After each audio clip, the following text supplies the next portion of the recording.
Yves Dérault trouve que la plupart des femmes sont des hypocrites. Alors les amis, regardez avec moi cette vidéo de l'émission de Yves Dérault Show hier où Yves Dérault a pris la parole et disait que la plupart des femmes sont des hypocrites. Alors est-ce que tu penses pareil comme Yves Dérault? Laisse-moi ton avis en commentaire. Ensemble, on regarde la vidéo. Hein? Tu peux faire un boulot comme, je sais pas, tu peux être caissière dans un supermarché. Et par la force des choses, tu as une passion, qui est par exemple la musique. Et tu as un homme qui te comprend, qui te soutient, qui accepte que tu fasses la musique. Et boum, ça prend pour toi. Et tu dois aller en tournée pendant 1 an aux États-Unis. Il y a un peu d'hypocrisie quand même. Moi, je pense que les femmes sont... ce sont des Excusez-moi, hein, je suis femme, mais je pense qu'il y a beaucoup d'hypocrisie de notre côté. Parce qu'on veut que nos hommes se plient très souvent à nos désirs. Mais on ne respecte pas eux leurs désirs. Non, excusez-moi, s'il vous plaît, c'est mon émission quand même. Depuis le début, je vous laisse parler. Ça me démange. Est-ce que tu tiens compte de cet homme qui t'a laissé faire ta passion? Hein? Et tu te dis, c'est ta passion, tu es contente. On t'envoie au States, tu vas aller rencontrer Jay-Z, tout ce que tu veux.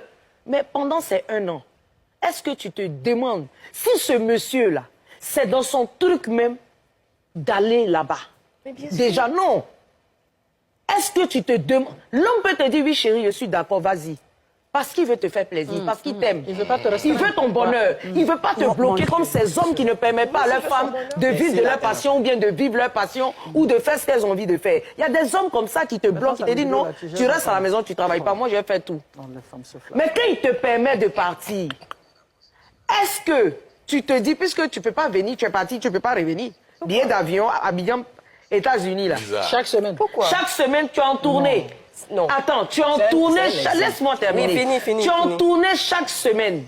Même quand ton mari va te suivre, même quand ton mari va aller, moi je suis une artiste, même quand ton mari va venir te trouver dans le pays, il y a des moments donnés où tu ne pourras pas le satisfaire. Tu montes sur scène, tu donnes le maximum de toi. Quand tu rentres le soir, tu es fatigué. Tu reposes 2 jours. Oui, mais les 2 jours, tu te reposes là, ton mari a envie de toi. Il n'est pas capable d'attendre 2 jours, mon mari. Non, mais Vanessa, en fait, je demande. Je demande. Non, attends. Un homme n'est pas capable d'attendre 2 jours. Quand tu veux lui imposer d'attendre 2 jours, si ton mari dit lui, il a envie de toi. Dans les 2 jours, tu es fatigué, tu vas lui refuser. Mais lui, il ne va pas fatiguer. Son mari, il m'aime. Non, c'est de l'égoïsme. C'est de l'égoïsme. Effectivement. Vous êtes égoïste, madame. C'est l'égoïsme.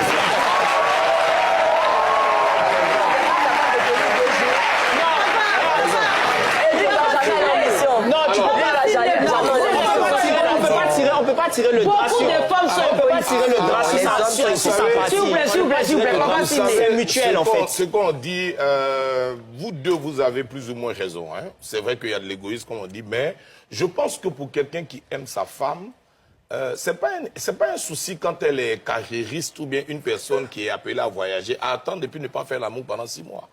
Moi, je suis dans la maison avec mon épouse, quand ça nous prend, on fait 3 mois, 4 mois, on ne fait pas l'amour. Ah si, il y a les factures à payer. Hein. Regardez, c'est quand tu n'as pas besoin d'argent que tu as envie de faire l'amour bêtement. Hein. Quand la rentrée scolaire arrive, que l'école de ton enfant fait pratiquement 5 millions, 7 millions au Canada, que tu dois trouver les factures, que tu dois te mettre à payer sa maison, tu dois payer l'école de l'autre qui est à Paris, tu dois te débrouiller pour pouvoir payer le courant à l'autre. Ah non, non, il n'y a pas de libido qui est en... Ah, non, non, non, on n'est pas inspiré là. Non, non, c'est inspiré. Mais ça, c'est pas le Les hommes sont stressés. Non, non, non, ça c'est un homme stressé qui n'a pas de problème de grosses factures. Alors, une personne qui connaît et qui a de l'amour pour sa femme, on n'est pas obsédé sexuel. Non, non, il y a un problème. Il y a des personnes... Non, je vous explique. Il y a plusieurs catégories d'hommes. Je vous explique. Il y a des hommes qui sont sexe. Voilà, il y a des femmes sexe. En ce qu'on appelle même certaines personnes nymphomanes. Ok? Alors, vous savez de quoi je parle? Bien sûr. Très bien. Il y a des hommes qui sont des personnes qui sont avec leurs femmes, qui ont leur programme de relations sexuelles.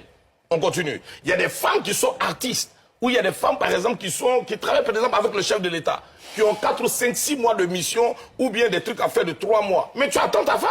Tu n'es pas obligé, parce qu'elle a voyagé, de dire que forcément... Non, je suis d'accord. Non, je dis que n'a pas dit de divorcer. les hommes peuvent attendre. Ils attendent. Les hommes attendent. Moi, je n'ai pas dit D'accord. qu'on n'a qu'à permettre à l'homme d'aller voir Si les femmes peuvent attendre. Non, je demande aux femmes, souvent aussi, Je ne parle pas du côté de la polygamie, hein. Je parle de l'hypocrisie des femmes.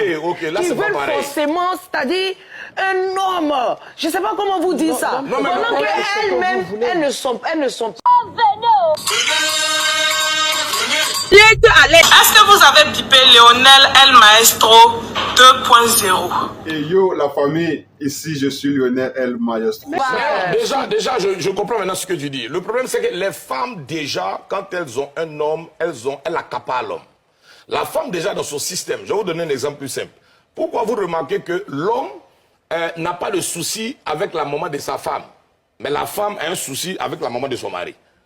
Parce que l'homme qui ne veut pas avoir d'histoire fera tout pour que la maman de sa femme soit tranquille, aller chez lui à la maison. Regardez, tous les mariés là. Prenez, la maman du monsieur arrive. Il y a un problème. Parce que elle, c'est sa mère. Donc l'homme ne va pas vouloir avoir d'histoire pour dire, ah, ta maman arrive. Il va avoir un minimum de, ah, bonjour la vieille, tu es bien arrivé. Mais ta maman, déjà quand elle te met au monde, elle considère que c'est un arbre qu'elle a fait, mais elle a planté son arbre, et puis il y a quelqu'un qui veut manger son fruit. Ça, c'est l'hypocrisie derrière de la maman. Ça va tomber sur la fille. La fille aussi, elle ne peut pas aller en porte-à-faux avec ta mère pour être en guerre avec ta mère. Il y a déjà une forme d'hypocrisie qui s'élève entre les deux femmes là même déjà dans la maison. Mais l'homme, quand il aura affaire à la mère de sa femme, il va se mettre dans une condition où il fera l'effort de ne pas la blesser, de ne pas lui faire mal pour ne pas qu'après ça devienne un autre jugement. La femme, quand elle l'aime, elle accapare son homme, elle est forcément hypocrite. Ça, il n'y a pas d'option. C'est très bien ce que vous venez de dire.